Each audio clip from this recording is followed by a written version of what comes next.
Bogs, c'est une startup dans laquelle on a investi. Grosso modo, Bogs, c'est une startup qui fait du pari sur le jeu vidéo. Alors, petite précision, Johnny, parce que le terme parier peut porter à confusion. Avec Box, il n'y a aucune notion de hasard. C'est vraiment les compétences qui payent, qui vous font gagner.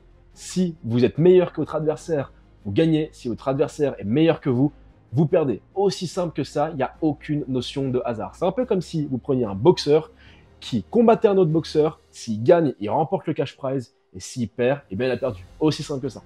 Alors, tu paries sur tes compétences, c'est pas un jeu de hasard. Donc en fait, demain, on veut s'affronter. Tu me dis, Johnny, je te bats à Mario Kart. On lance Mario Kart, on lance la game, on ouvre Bogs, l'application Bogs.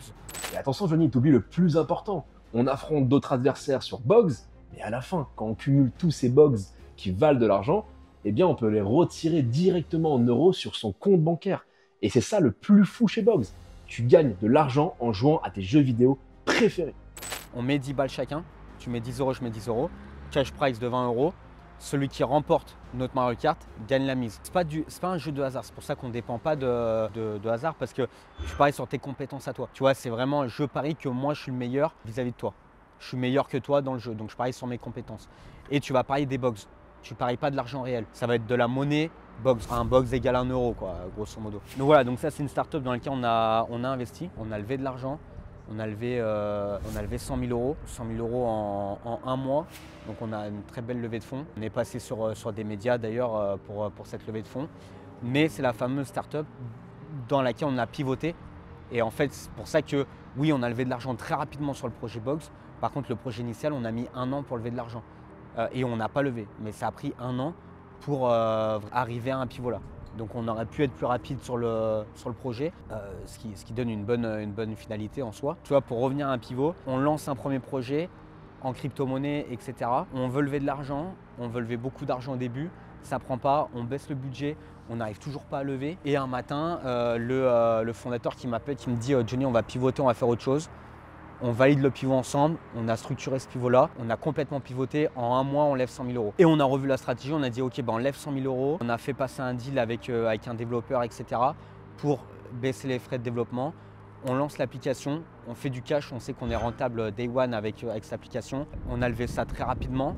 Avec notre réseau ou avec d'autres investisseurs. Le projet est tel que beaucoup de personnes voulaient investir, mais on a vraiment limité, ce qui donne une bonne finalité en soi. Après, relever beaucoup plus d'argent. Dès que le projet sera, l'application sera développée, le projet sera lancé, on fait de l'argent. Là, après, on peut lever beaucoup plus d'argent sur une valeur beaucoup plus haute. D'où l'intérêt de structurer, d'être plutôt flexible et de composer avec un pivot potentiel si la levée de fonds ne se passe pas comme il faut. Donc voilà ce que c'est Bogs. On a investi dedans, on a levé, donc comme j'ai dit, en un mois on a levé 100 000 euros. Ça s'est passé très rapidement. L'application va sortir très prochainement. Tout est en train de bien se passer. La communication, vous pouvez même aller voir sur les réseaux, on a déjà lancé toute la communication. On est passé dans les médias. Donc voilà, très beau projet là-dessus. On est très content d'avoir investi dans ce projet-là. Française aussi. C'est une boîte 100% française, deux fondateurs, Adam et Claire. Adam plus dans la partie stratégique, Claire dans la partie design, brand, etc. On est vraiment en train de créer une marque forte autour de ce projet-là. Et puis il y a nous, donc Johan, Max et moi qui avons investi dedans. Et un ami investisseur qui est board member aussi et qui donne un peu le lead sur la vision. Donc voilà, et il y a aussi une autre personne CTO du projet. Donc voilà, je ne sais pas combien ça fait de personnes en tout, mais on est quand même un joli board, des profils divers et variés, donc c'est assez sympa. Et voilà, très gros projet, très beau projet. On a fait plusieurs sondages, on a plusieurs études dessus où on a déjà beaucoup de personnes qui veulent s'inscrire sur la plateforme. On est les seuls en France à faire ça. Ça va être un très beau projet, je pense. La startup est basée à Paris. On va prendre des bureaux sur Paris. Pour l'instant, on n'a pas de bureau, mais on va en prendre. Ouais, Box va prendre des bureaux. Donc nous, on va monter à Paris assez régulièrement.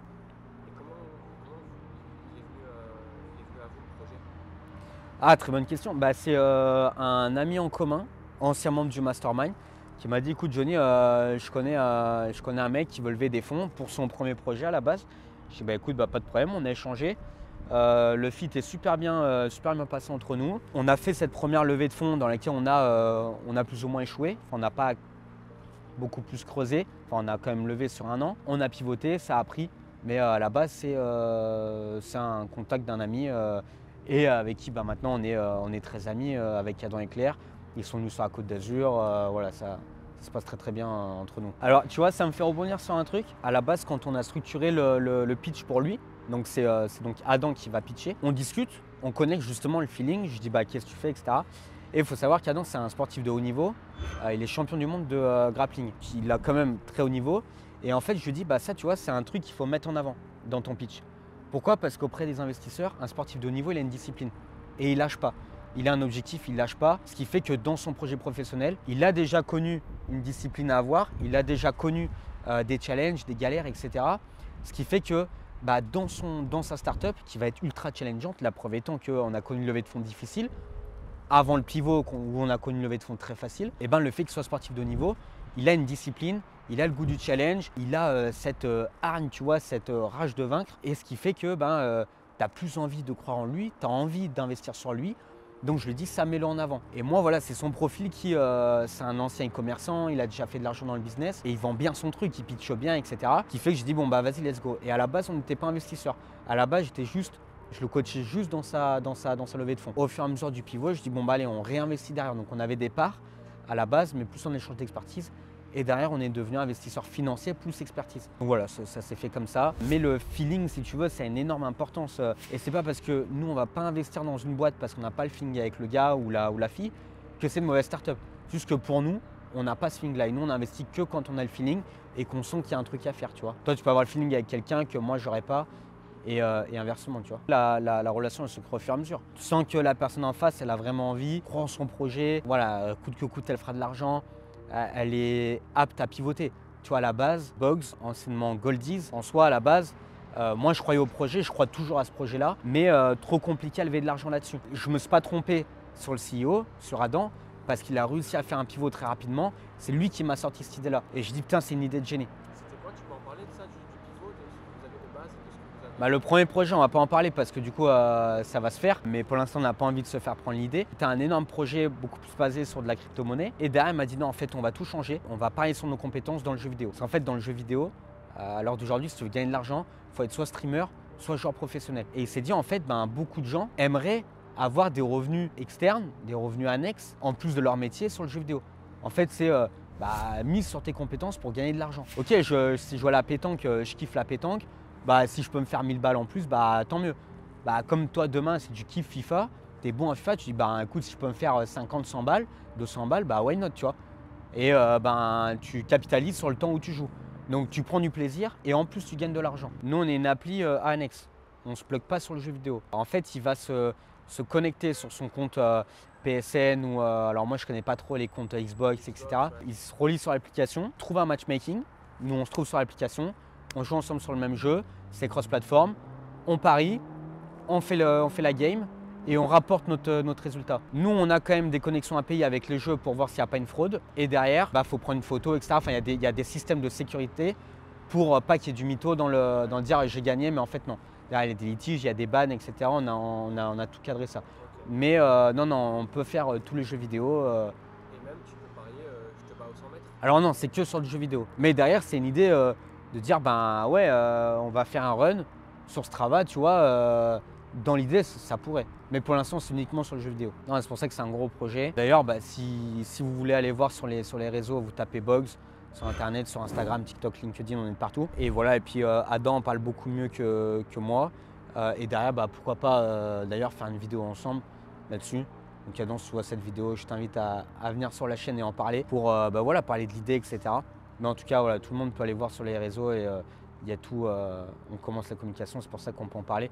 On avait parlé sur la chaîne d'ailleurs à l'époque de levée de fonds, etc. On avait dit ce projet-là, sans dire de nom, sans rien dire. Et c'est ce fameux projet Boggs. Et du coup, quand Adam est venu te voir pour parler de ça, en gros, il va dire je viens t'en parler, mais il faut quand même qu'il ait une certaine confiance en toi. S'il te dévoile une sorte de une idée, un projet. Ouais, très bonne question. Quand c'est comme ça, on signe toujours une clause de confidentialité où avant que quelqu'un me parle de son projet, on signe cette clause-là qui acte le fait que ça reste confidentiel entre nous. Parce qu'effectivement, moi, il y a 20 startups qui viennent me pitcher, je leur demande tout et après je fais le projet de mon côté. Donc ça, non, tu fais toujours signer une clause de confidentialité. Après, c'est pareil, il n'y a pas d'intérêt de voler des idées en fait. C'est souvent ce qu'on a peur, pas d'intérêt. Autant investir, le mec a développé tout son projet. investit de l'argent plutôt que de prendre son idée et refaire à côté. Il n'y a pas d'intérêt de voler une idée comme ça, même si ça se fait.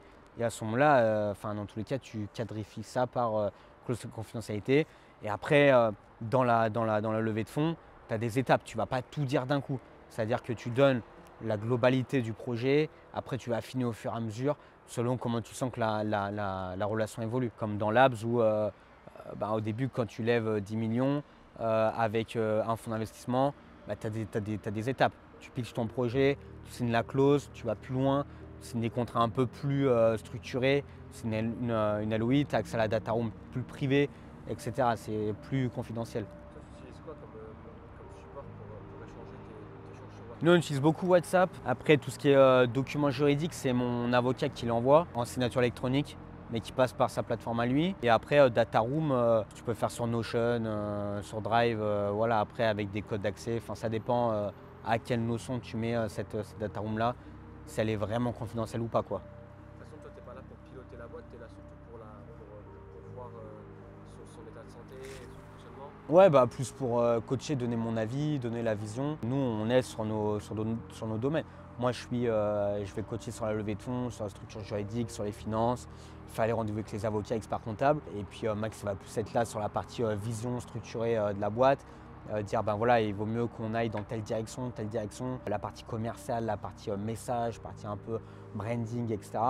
Et Joanne va être plus dans la partie marketing en disant voilà, on va faire tel pub, tel truc, tel machin, vraiment axé sur la partie opérationnelle marketing. Enfin, chacun a ses compétences, mais à nous trois, oui, on est sur le 360 business, quoi. On échange beaucoup ensemble, on fait un rendez-vous. Si il doit avoir un truc avec moi, il m'appelle et c'est que ma partie. Après, libre à nous de faire un feedback dans le groupe, tu vois, pour tout le monde. Parce que même si c'est ma partie, ça intéresse tout le monde. Savoir, on a clôturé cette levée de fonds, on a fait une augmentation de capital. Ça intéresse autant le CTO que le développeur, tu vois. Donc à ce moment-là, on fait un débrief. Et après, on fait des points hebdo avec tout le monde. Là, il y a toute l'équipe et on fait des points global. Parce que moi, d'un autre côté, savoir qu'on a lancé une ads pour tel réel, moi, c'est pas ma partie, mais ça m'intéresse quand même de savoir où on va, quoi. Puis après, même on partage dans le groupe WhatsApp avec tout le monde, tu vois. Dans les clercs qui sont à Paris, les développeurs qui sont à Paris, voilà, on échange avec eux via le groupe WhatsApp en donnant feedback à tout le monde. Après, pour ceux qui veulent co-investir avec nous, c'est totalement possible. C'est possible via Equity Mastermind, les membres qui rentrent dans notre programme d'accompagnement. En général, je balance mon deal flow et moi, je dis j'ai investi là sans conseiller, hein. On n'est pas conseiller d'investissement financier, mais s'ils veulent suivre un peu le deal et avoir un peu de feedback. Mais derrière, si on a qui regardent la chaîne YouTube et qui se disent ah putain c'est intéressant, Box j'aimerais bien investir, qui nous envoient un message privé sur les réseaux et à ce moment-là on pourra en parler. Là dans tous les cas la levée de fonds pour Box est clôturée sur le premier tour. Il y aura un deuxième tour, un troisième tour, donc voilà le train n'est pas parti. Effectivement on a eu déjà d'autres propos d'investissement. Parce que le projet est tellement énorme que là on a lancé la communication sur les réseaux, c'est en train de prendre un truc de dingue. Tout le monde dit putain j'ai hâte que ça sorte, pour parler dessus, jouer dessus, etc. Donc ouais, ceux qui veulent investir, qu'ils n'hésitent pas à nous envoyer un DM sur les réseaux, un mail ou voilà, sur mon compte Instagram, sur le compte Instagram Equity Family. Il y a tout en description, donc faut pas hésiter, quoi.